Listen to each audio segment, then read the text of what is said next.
Hello, second graders. I hope that you're having a fabulous week.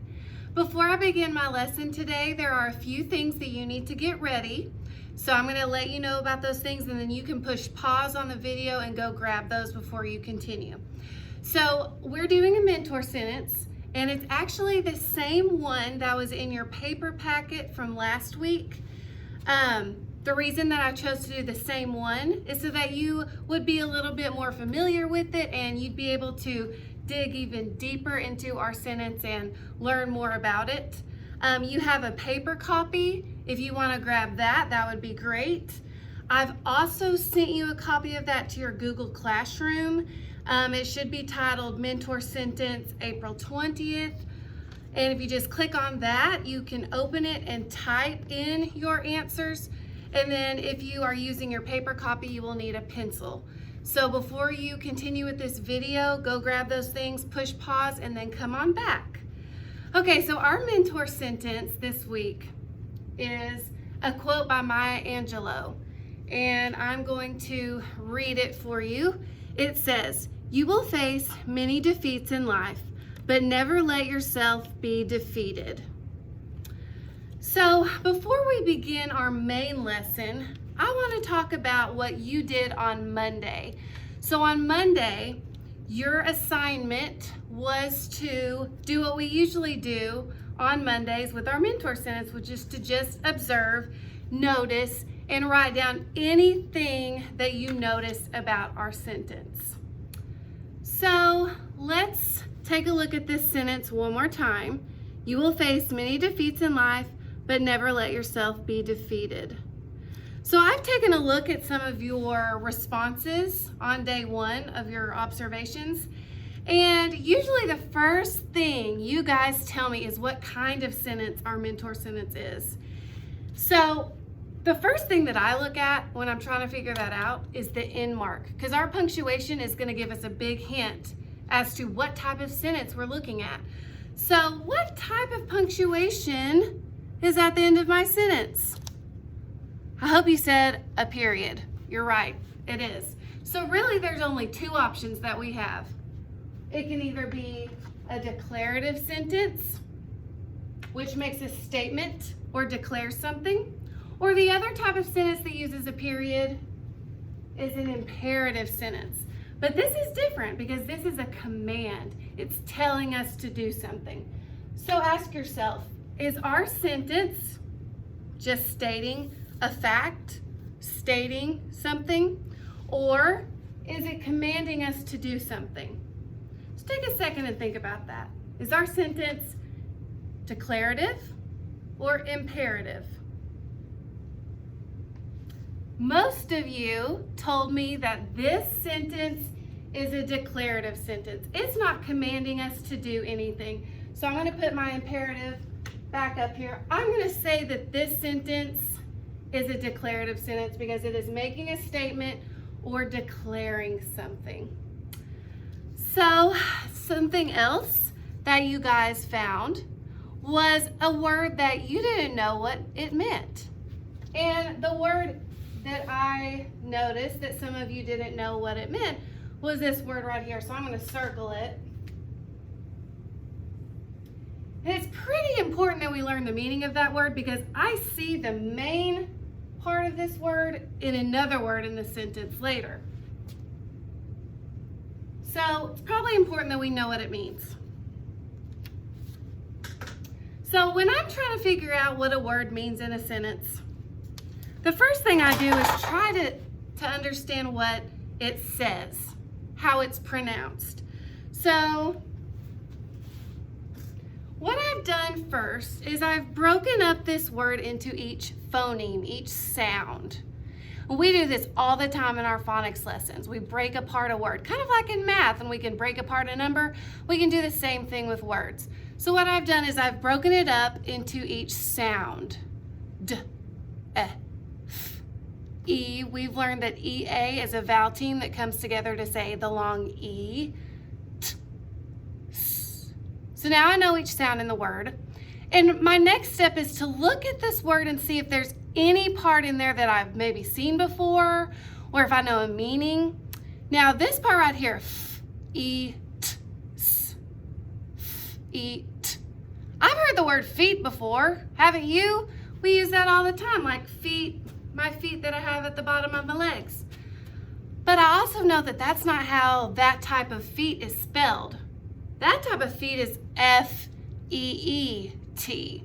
So even though I've heard that before, it's not the right type of feet that I'm thinking of. But at least I know how to pronounce it. And then this beginning part, the D and the E together, I've seen that in multiple words. I'm gonna take my marker and I'm gonna syllabicate it right here because I know that the feet sounds like it belongs together.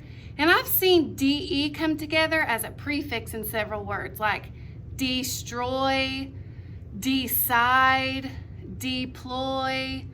Several words I've seen that has this prefix. So I'm thinking that it's probably gonna stay together.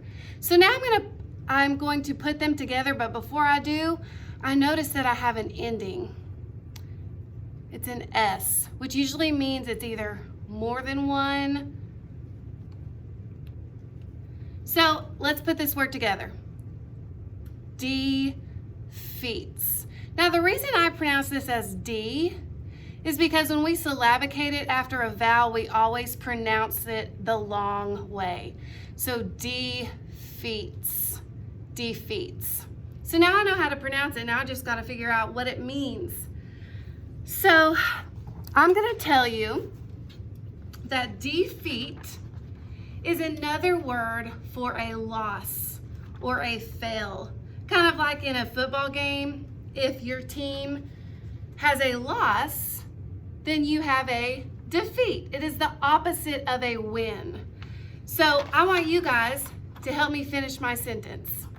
Another word for a loss or a fail is I hope that you said defeat. Another word for loss or fail is defeat. Awesome. Okay, so I'm going to use this word in some sentences.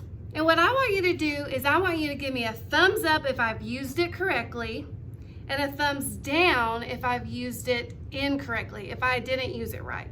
Okay, so thumbs up if it's correct, thumbs down if it's incorrect. Okay, here we go.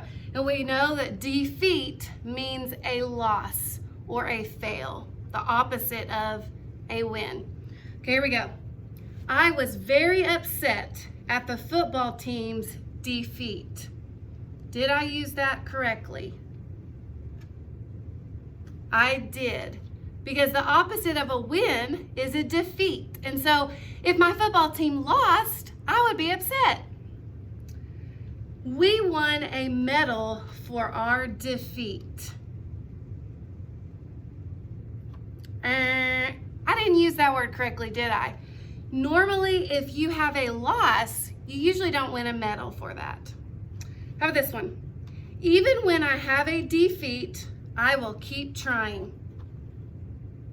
I hope you gave me a thumbs up for that one. That was a really good, inspirational sentence. Yes, even if you have a loss, I hope that you still keep trying. So now we know a little bit more about our mentor sentence. We know that it's a declarative. It's just making a statement. And we've learned a new word. We know its meaning, so maybe it'll help us understand the sentence better. So what we're actually going to do today, our goal is to be able to identify different types of nouns. Now you guys are pros, and usually every week you're able to tell me every single word in our sentence, whether it's a verb or a noun or an adjective or an adverb. But today, our goal is just to identify nouns. You guys are awesome at that. You know that a noun is a person, place, or thing. But to make it a little bit more challenging, we're not just gonna say that it's a noun. We're gonna figure out the specific type of noun it is. So if you're following along on your paper copy or on the computer, I want you to look at day 2's activity, which is normally what we do on Tuesdays in the regular classroom, where we break apart each word into the parts of speech categories. But remember, today we're just going to focus on that first column that's our nouns. And we're not just gonna say it's a person, place, or thing. We're gonna tell what kind of noun it is. Sound good? Okay. Sorry that my voice is going away. I'm not used to teaching out loud anymore. Okay, so let's take one more look at our sentence because we just learned a new word for it in the sentence. You will face many defeats. We know that's another word for losses in life, but never let yourself be defeated. Okay, let's take a look at our very first word and let's see if that is a person, place, or thing. Our first word in our sentence is you. Now, I want you to give me a thumbs up if you is a person, place, or thing. It is. You is another way of saying a person's name. So instead of saying Mrs. Dodson will face many defeats, the author chose to call me you because they're talking to me. So you is indeed a noun. And what I've done is I've gone ahead and grabbed all of my noun stickers. So I'm going to put the plain old noun sticker over it. But I want us to talk about that. What specific type of noun is the word you? It wasn't just a plain old noun, was it? You took the place of my name. It also took the place of your name because this sentence is talking to anybody who's reading it. So instead of saying Jorge will face, instead of saying Alexia will face, instead of saying Axel will face, it's saying you. It's taking the place of your name. So I want you to whisper either to yourself or someone around you at your house, what type of noun is that if it takes the place of a name? I'm going to give you some options, okay? So these stickers that I have over here, which one is it? Is it a pronoun or is it a proper noun? What do you think?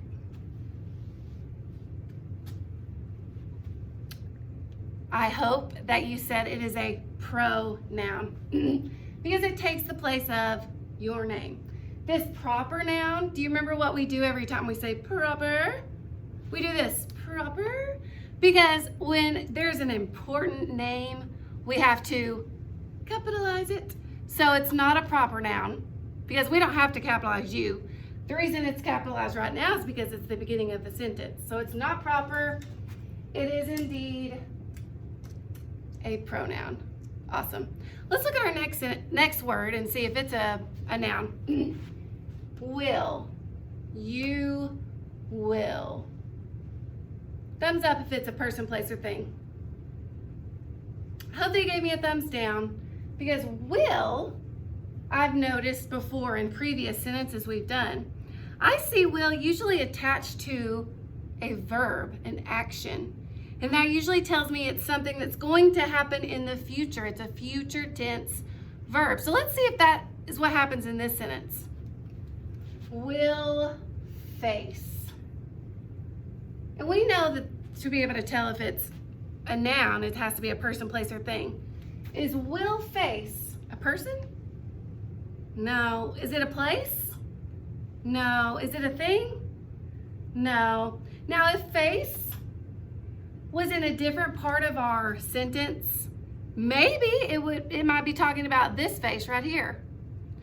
But we also know, we've learned that words can play many roles in a sentence, depending on where it is.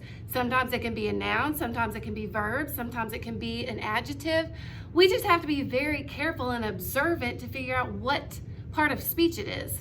So I don't think that face is talking about this thing right here. I think it's talking about the action of that we're about to experience something, we're about to see something, we're about to have to go against something. And I know that because the word in front of it is will, and we know that when we put a verb after will, it's saying that it's going to happen. It's happening in the future.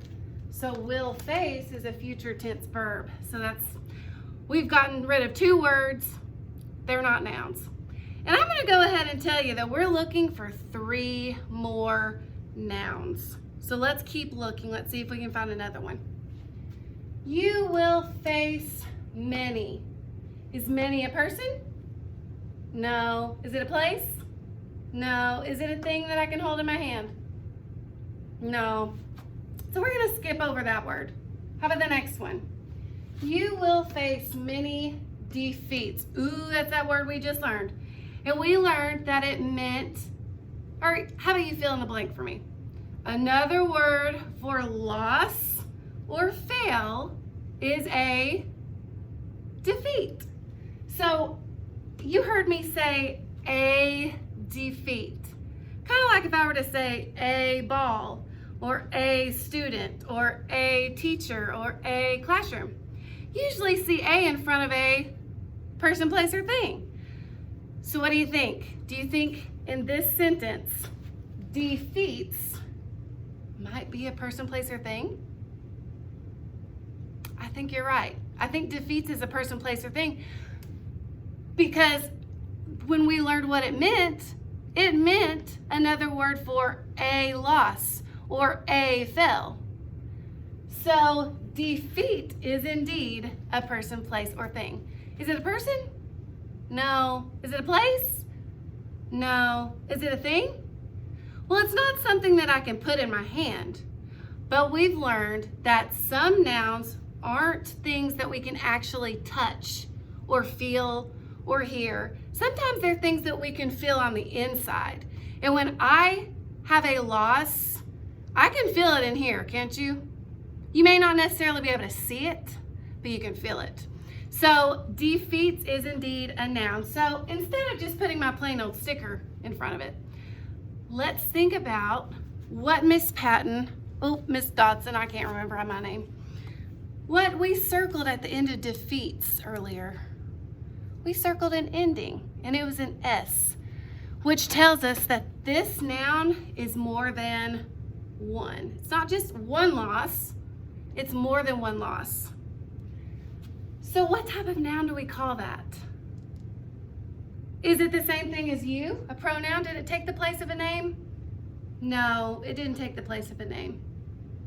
Is it proper? Do we have to capitalize it because it's a name? Well, it's not capital. So what type of noun is defeats?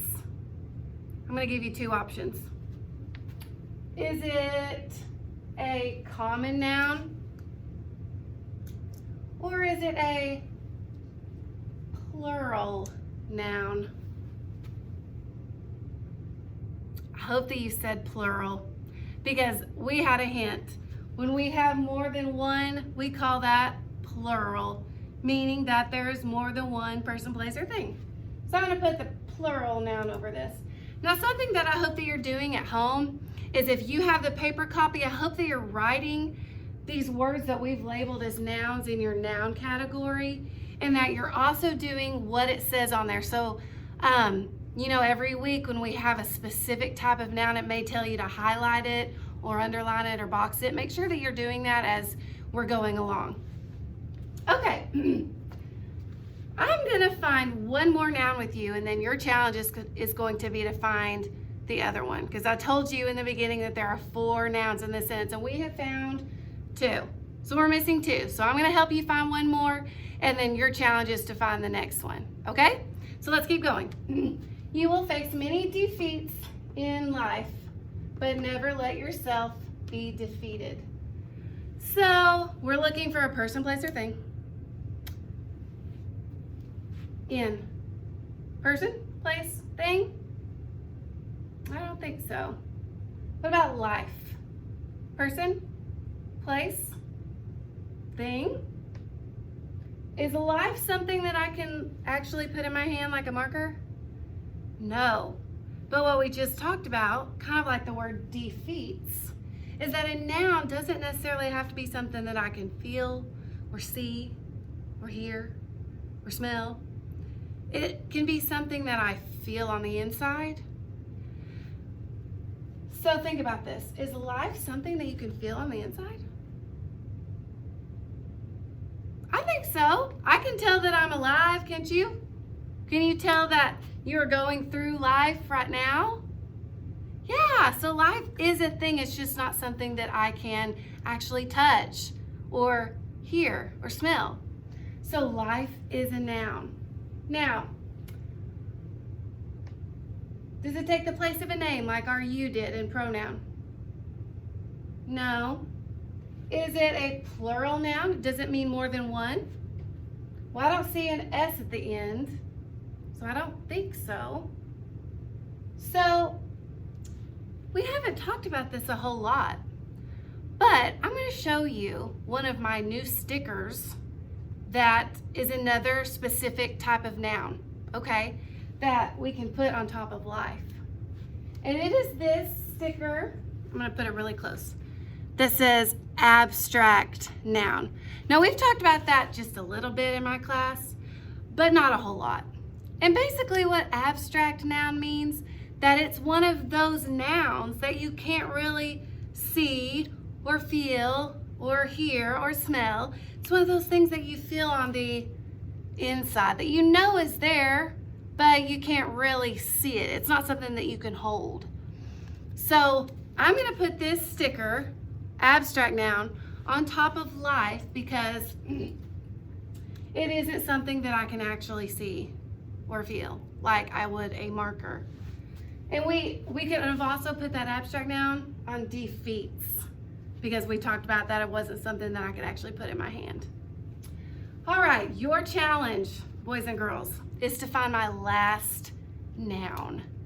And I will tell you, it is a type of noun that we have practiced in this class before. So good luck in finding it.